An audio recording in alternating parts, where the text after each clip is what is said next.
Oh my goodness, ladies and gentlemen, we officially have the NHL Draft Lottery set in stone, and the New York Islanders have won the first overall pick. So much movement in the Draft Lottery that we're going to be breaking down right here. But not only do we know about the number one selection, we also know which teams will be selecting all the way to the 21st overall pick. So today, we're going to be doing a top 21 complete NHL mock draft to see which prospects might go where. But make sure you guys watch till the end because we're going to be going through the complete top 21 mock draft predictions, and make sure you hit that like button and subscribe button if you guys are enjoying the content and want to see more of it. And a big thank you to today's sponsor, InBetUS TV. Now, jumping up from the 10th overall spot to number one, let's start out with that first overall pick and who the Islanders will select, because it's actually a very interesting question. For the New York Islanders, it might honestly be three candidates who could go first overall. For most teams, it's either between Matthew Schaefer or Michael Misa, but for the Islanders, you have hometown kid from New York, James Hagens, who grew up an Islanders fan, and you also have to consider that. The player I see the Islanders going for in the end, though, is ultimately Matthew Schaefer, who I think will be a transcendent type of piece for that defense core, especially when you look at the defensemen they have coming up.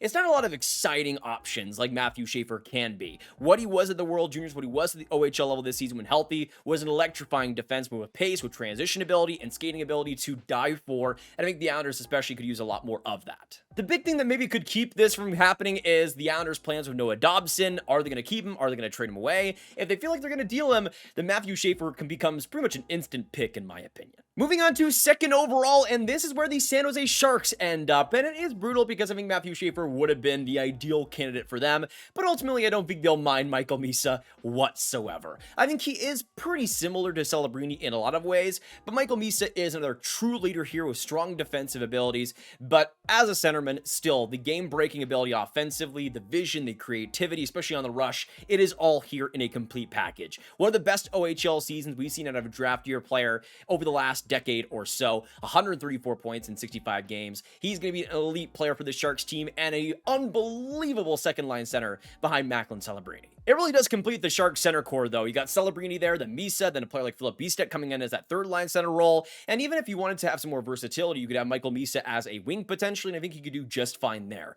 I think the name of the game is just how in-depth Misa's game is in all attributes. He can do so many different things for you, and I think for the Sharks especially, they'll appreciate that. Now we move on to another team that dropped in this year's draft in the Chicago Blackhawks. I don't think it'll be too much of an issue for them ultimately because I think they'll still go for a centerman. At the start of the year, I think James Hagens would have maybe been the pick for them, but now I think it'll ultimately be Anton Frondell. The thing that we talked about as Misa potentially was a fit for Chicago was the size and how Chicago doesn't have a lot of players who play very big. Well, Anton Frondell would check so many boxes for the Chicago team. Of course, up the middle, he brings them a lot of maturity and physicality that they don't quite have. He isn't the biggest forward in the world, but he uses all the power that he has, all the strength that he has in his game. And you look at the goal scoring ability, the power play quarterbacking that he has. It was such an unbelievable year he had in the Ihs-Wozniak, especially in the second half, lighting things up. I think there are some issues with the pace of play and the transition ability, but if you get some wings that can really bang and crash, get the forecheck established, and make things easy for Frondell, he can do those hard goal scoring attributes incredibly easily, and especially with the maturity there, the physicality, up the middle, there's very few players that play like Frondell does. And hey, even if he does transition onto wing, I think for Chicago, they could still use a player like that, and especially the maturity, the goal scoring there. It's all at a high-end level, and in one of the younger players of the draft class as well. Now let's move on to fourth overall and the Utah Hockey Club, the other team like the Islanders to rise up exponentially in this draft class to get some luck on their side. Utah has a few really interesting options here, but ultimately I don't think they're going to pass up on Porter Martone. Utah, of course, loves their big boys, and Martone's case, 6'3", 207 pounds. Yeah, that's going to check the boxes for Utah. But on top of that, the transition ability, the dynamic one-on-one play he has, it's so much fun to watch. He is electric with the puck, and you can see 57 games this year, 37 goals, 98 points, a premier playmaker. I want to see him get a little bit nastier than he is already, but he has that edge to his game, and I think for Utah especially, they're going to really love that in that top six, and he's just going to be another piece of a fantastic forward puzzle for them. Next up, let's move on to Nashville, and at fifth overall, I think they're still going to end up with a pretty good player here. Ultimately, I think they will go for James Hagens. Now, I think for them, they might have preferred a player like Anton Frondell, but Hagens at number 5, I think they will take no matter what. The skill set, the pace, it's still at a high-end level, and even though this season wasn't unbelievably good for him or anything, I think it was a bit snake-bitten, and also, even though he was with Leonard and Perreault, two great players, it just didn't really seem like a fit at most points. He was a lot better with players like Teddy Stiga, for example, especially as a season wore on. I still am a big fan of the potential here. A lot of it is about him realizing it, though. But in the Preds system, they have all the runway in the world in that center situation, and Hagens will get a big opportunity. Now, going on to number 6 and the Philadelphia Flyers, as much as I wanted them to go up in the draft lottery, it wasn't meant to be. Still, though, I think they will end up with a pretty decent centerman. I think they'll go for Caleb Denoye. Now, I'm not as high on Denoye as some other people, but you can't really deny the playmaking, the pace and transition. There's a lot to like with Denoye there offensively. I think there are some issues in the two-way game, and sometimes where you want a little bit more physicality, especially for his frame, but I think he's very mature in his decision-making. He pushes play up the right way, and especially in passing situations, he can just be so crafty up the ice. Exactly what I think they need more of in the center position. Jet Luchenko is this all-around beast, while Denoye can really feast, especially on the power play. At number 7, let's go on to the Boston Bruins. They are another team that I think is pretty sour by the draft lottery result, because a player like Porter Martin would have been a perfect fit for them. But I think another perfect fit for them will end up being Brady Martin. Now, definitely higher than I would have selected him, but I think Brady Martin is going to be one of the biggest risers in this year's NHL draft. Somebody that wasn't really looked at as a first rounder coming into things, but ends up as a top 10 pick. For me, he checks all the boxes for the Bruins. A very natural centerman, somebody with incredible physical attributes, not in terms of the size, but the way he applies himself. He's one of the best hitters in this year's draft, if not the best. Somebody that is just so good at getting his full weight under you, but he's somebody that also has some good anticipation and especially the creativity to boot. I think there are times where you aren't really expecting Brady Martin to pull out these incredible dekes, but he somehow is able to make it happen. I think the attractiveness in his game, there's just a lot of potential there that I think wasn't there at the start of the season, that the Bruins will especially look to conquer. Now, at 8th overall, we go on to the Seattle Kraken, and over the last few months, I've had this pick pretty consistently, and I'm sorry for Kraken fans,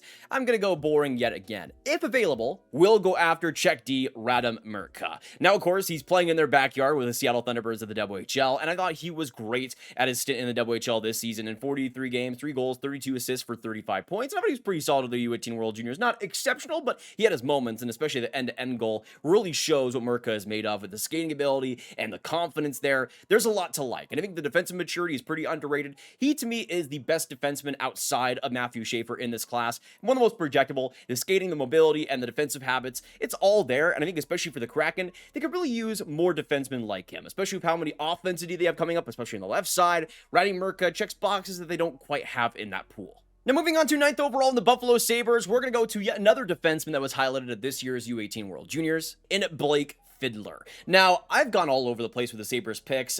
There's so many different ways they could go with this selection, but I think they're in a spot where they'll likely reach for a right shot D. That is the big weakness in that system, in that whole team. And even though you've got Adam Kleber coming up, who I think is solid, I think Blake Fiddler is just even more potential of an Adam Kleber. Somebody that is a good shutdown D, somebody that is very responsible. The size is there, the youth is there, and a lot of potential to work on. Not the greatest offensive numbers in the world, but the slap shot is a pretty big candidate for him. He's somebody that has a pretty booming shot that you have to respect. In his case, I'm a little bit less of a fan of him. He's more so on the second half of the first round for me. But if you're looking for, again, just a physical stopping defenseman, somebody that is simple and gets right to the point, Fiddler is your guy. I think especially for the Sabres, they kind of need more defensemen like him. Now, finishing this up in the top 10, we go into the Anaheim Ducks, and at this selection, I went back and forth. I think it is between Jake O'Brien and Roger McQueen, but I think the health of Jake O'Brien will be a major factor, and he is who the Anaheim Ducks will end up selecting. Now, I'm a big fan of O'Brien, and he's somebody that I think could also be a big riser in this year's draft class for very good reason. The size is there, and even though I don't think he uses as much as I'd like, he's somebody that has bulky strength,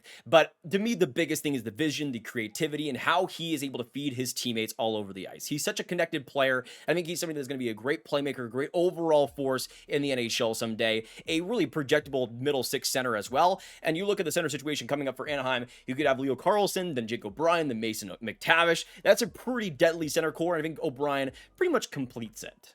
Next up at number 11, let's move on to the Pittsburgh Penguins, which I thought for a second might have been the draft lottery winner, but thankfully for the rest of the NHL, that wasn't the case. But at 11 overall, they'll still have their pick of the litter, and I think ultimately they'll go for Kashan Aitchison, who I think is going to be a force for Pittsburgh, and would have been a force for anybody that selected him.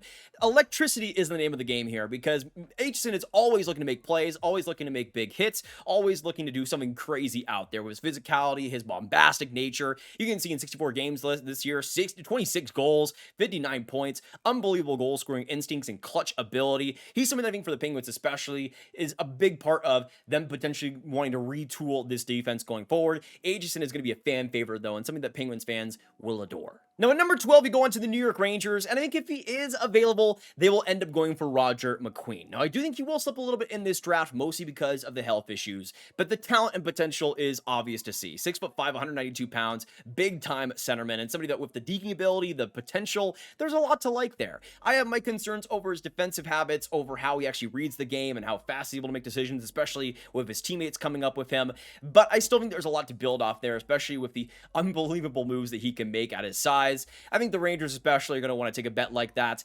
It'll be a lot of development, which I'm not sure the Rangers will be able to handle, but he'll be added onto that system, I think, no matter what. Now, moving on to number 13 and the Detroit Red Wings. This was another situation that I actually called in a previous mock draft, but if this player is available to the Red Wings, I see no situation where they don't end up taking him, and that is Victor Eklund. To me, even though Eklund, I think, will slide a little bit in this draft, I don't think there's really many reasons for that. He's one of the most balanced players of this draft class for me, and easily one of the most projectable. Sure, his size isn't overwhelming, but I think what he does and how smart he is in doing so with his physical game, the way he's able to win board battles, the way he's able to push pace up the ice and get to the net. He's so much simpler than his brother in William Eklund, but still brings a solid skill set behind things. He's not just overwhelmingly physical. He's not relying on that for his game to really break free. He's something that brings so many different parts to the game, and that's why he was so electric at the Ihs-Wozniak level this year. 19 goals, 31 points in 42 games, was a great piece for Sweden's team at the U20 World Juniors as well. He's something that I just come to love so often, so quickly. And sure, for Detroit, it's not the high upside swing, but for me personally, easily is a top 10 player in this draft class, and getting him at number 12 will be one heck of a pick. Now, speaking of another very projectable player coming up, let's go into the Columbus Blue Jackets, and they're another team that I was kind of going back and forth on whether they would actually select a player in this spot, especially at this position, but I think they could go for a center in this spot. You already got Fantilli, but I don't know if Ken Lindstrom's going to be a center long term. We'll have to wait and see on that. I think there's some question marks, and I do think if you're looking for a player to really alleviate those question marks, man, Braden Coots is right there for the taking. One of the players that has risen the most for me over my last couple of viewings. Braden Coots is just phenomenal. Oh my goodness. He has quickly risen into that top 10 range for me, and it's for a lot of key reasons. He is such a good leader on the ice. He's such a good communicator, but on top of that, he brings such a balanced game with the forechecking style, the relentlessness, and especially the hockey IQ. He is so good at forcing turnovers, using his body positioning to create chaos for defensemen. He does so many right things on the ice consecutively, shift after shift, that I just come away so impressed with the body of work. He is something that I just see as a pretty complete middle six center going forward, likely more as a third line center, but somebody that I just see being so projectable. The point numbers, I don't think are ever going to blow you away like they haven't this year in the WHL, but the work and the style and the relentless play is something that I think is going to be adored with the Blue Jackets. Now, at number 15, we're going to continue with the centerman, and I think that it'll be a big theme in this year's draft. Centers being prioritized over those other wings, and I think this will be another situation for that. Vancouver is going to be a fascinating one because I think Braden Coots would be perfect for that team. Absolutely perfect for what they need going forward. But I think for Vancouver, locking pretty much as a center with this draft, I think that's something that they absolutely need in this prospect pool. I think they're going to go in a different direction and actually select Eric Nilsson out of Sweden, which for a lot of people will be a big reach, but I can see where they're coming from if so. Now, of course, Vancouver isn't afraid to draft Swedes in the first round. They also aren't afraid to draft undersized centers in the first round, and it's worked out pretty well for them recently. But I think Eric Nilsson is somebody that will be just a really solid middle six centerman, especially as a third line guy. He doesn't have a lot of bulk to him, and I think adding more muscle is the biggest priority for him going forward, but he's such a smart centerman all around and always knows where to connect with his teammates, always seems to do the right things, and especially in the rush, has some pretty good offense and pretty good skill set to him. I don't think he's ever going to be an overwhelmingly good player, but somebody that I think will just play a lot of NHL games underratedly, and as a centerman, get the job done, which I think for the Canucks especially, they need more of that in their system right now. And yes, I would also say that 15th overall is a bit of a reach, but we always see these types of reaches in the first round, especially in this range, with how all over the place rankings have been and the opinions have been in this draft class. We're going to see picks like this a lot more than some people expect. Next up, let's go on to number 16 and the first of two back-to-back Montreal Canadiens picks. Let's go on to 16th overall, and this is where I think they will select Justin Carbonneau, who I think out of all the players around this range is the most likely guy, I think, for the Montreal Canadiens to select. Now, as a right wing, of course, coming from Quebec, that would be great to see out of the Habs. A lot of people, of course, will be excited to have another Quebec player in the system, but he's a pretty good one. I don't think he'd be a reach whatsoever in this range, and you see in 62 games this year, 46 goals, 89 points. The goal scoring is is the name of the game. At 5-on-5, if there's any space out there, his shot is absolutely electric, but he also can get to the dirty areas when he needs to, and I think that is an extra bit of his offensive game that is good to see. But I think especially the skills at the game-breaking play out of him, he's a lot like a Martone to Seneca, where the rush play is really underrated. He gets a lot of dekes out there and can actually quarterback a rush pretty well. So I think that would separate him from the Patrick Laine's on Montreal, where he's not this unbelievably one-dimensional player. And Carbonneau, there is some more to go off of, though I want to see more physicality, I want to see more engagement in the defensive zone, but those are just kind of things a lot of the QJHL has problems with to begin with. Now, the question is, what do the Habs do at that 17th overall pick? And yes, there is a potential that one of these picks gets traded, but we're not putting in mock trades until potentially another video down the line. But at 17th overall, if they already go for a winger like Justin Carbonneau, I think they're going to look for a right shot defenseman, and I think Logan Hensler will be absolutely perfect. Now, the Habs, of course, have gone through Wisconsin before. Of course, most notably with Cole Caulfield. Worked out pretty well for them in that space. But I think Logan Hensler is just going to be a very solid middle pair defenseman. I don't think in Hensler's case he's going to overwhelm anybody, but I think throughout the second half of the season, especially for Wisconsin, you saw a lot more confidence, a lot more puck moving ability, a lot more play with the puck. His transition play especially was greatly improved. And even though I think there is still more I want to see out of him defensively, more assertion physically, I think those are reasons to have hope for the future, because I think he does fill out pretty well. His physical traits are there, but it's just about applying them at the right times. I think especially under a coach like Marty St. Louis and that Montreal system, how much they've been able to develop all these different projects. Hensler brings so much talent, and I think for Montreal, going for talent first, Hensler is definitely that. Now let's move on to the 18th overall selection here at the Calgary Flames, previously the pick of the New Jersey Devils. This one's going to be interesting with their first pick of the draft, but I think it's going to be another defenseman here, and it's going to be Jackson Smith. Now, I think Jackson Smith will end up falling quite a bit on draft day. I think he was okay at the U18s. The goal scoring was there, I guess, a little bit, but I think the big concern that a lot of people are going to have is the decision making and how he processes the game defensively. I think that's something that the Flames, though, with Zane Parekh especially, aren't going to be much worried about. And in Jackson Smith, the creativity and some of the high-end plays are simply breathtaking. Easily, I think the highest potential defenseman of this draft, right up there with Matthew Schaefer, if he's able to fill out that ability and actually start making the right decisions here and then. It is going to be a big hurdle to go over. For the Flames, though, already having big offensive D like Henry and Zane Parekh, I think Jackson Smith's going to feel right at home, and really that defense going forward is going to have some real good pace pushers, and I'm pretty excited for that if it does happen. Now, moving on to 19th overall and the St. Louis Blues, a devastating first-round loss for them, but they have the potential to make it up in this 19th overall selection. Ultimately, though, I think they'll end up going for Malcolm Spence, who I think because he's so safe and because he's such a baseline player, might drop a little bit in this draft class, but I don't think he's going to be past the 20th overall selection. For St. Louis, I think you're getting a really dependable third-line wing here, somebody that just does a lot of things right and pushes play in the right direction, makes big hits as well, gets engaged in the defensive zone, and is somebody that just is competent in all three zones, is able to push play in the right direction. And again, that physicality, I think, is something that Malcolm Spence will really try to prioritize in the NHL. I don't think you're getting an overwhelming force here, but somebody you want to have on a Stanley Cup winning team, which for St. Louis, they love to draft these type of guys, and usually they end up working out. Now going on to the 20th overall selection here and the Columbus Blue Jackets. This one is interesting. You already have their previous pick in the top 15, but I think this is a situation where they might end up reaching a little bit, but it might end up working just like they did with Igor Chinikov a few years back. I think they're going to go for Kurban Alimatov at the 20th overall selection and shock the world once again. He's somebody that I think brings a ton of potential, and Columbus is in a similar situation to a Utah, where they have such a great prospect pool that they can afford to take big swings like this and see what works out. But I think especially on the left side of the defense, you can maybe use a bottom pair defenseman with, of course, guys like Zach Werenski and Matejchuk already up that left side. Limatov brings, I think, a pretty balanced game, and especially the tool set is there. The positioning, the strength, and of course the size are going to be big things with the mobility that he provides. The big thing, though, is the decision making and how he actually applies his defensive game, because there are times where he wants you, he leaves you a little bit wanting, I would say, but he's somebody that right up there with players like Simashev bring that type of mobile, raw game, and in Limatov's case, at 20th overall,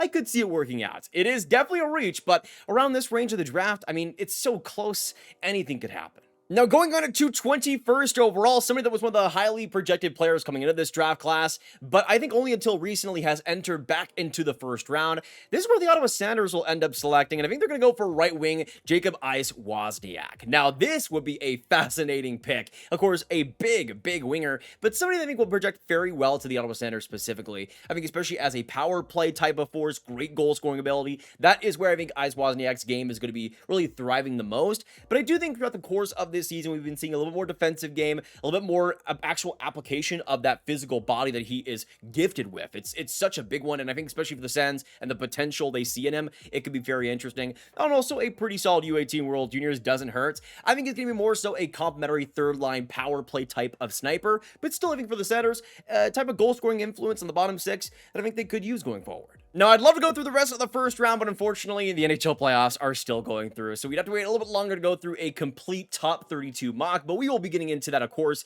with every single month mock drafts and new rankings coming out on this channel that you guys won't want to miss. And before we go, a big thank you to today's sponsor in BetUS TV, the place to make all your hockey picks all throughout the NHL playoffs, especially if you're still looking for one team to potentially win it all. You can make picks on them and, of course, the daily NHL playoff games. You can also go through the NHL draft and your predictions there. So a big thank you to BetUS TV for sponsoring today's video. Those are my mock draft picks as of right now, the top 21, and it could go in so many different directions. This draft is going to be an unpredictable mess, but honestly, that's what I'm enjoying the most out of everything here. If you guys enjoyed the mock draft predictions, make sure you hit that like button, hit that subscribe button, and the notification bell. Comment down below your thoughts on all of the predictions here, what you agree, what you disagree with, and who you think your favorite team could end up selecting in this draft. Let me know all your thoughts down below. Of course, make sure you share the video with all the hockey fans you guys know online and click on this card for all my 2025 draft content right in one playlist. I will see you guys in the next one, though, and make sure you have a fantastic hockey day. Goodbye.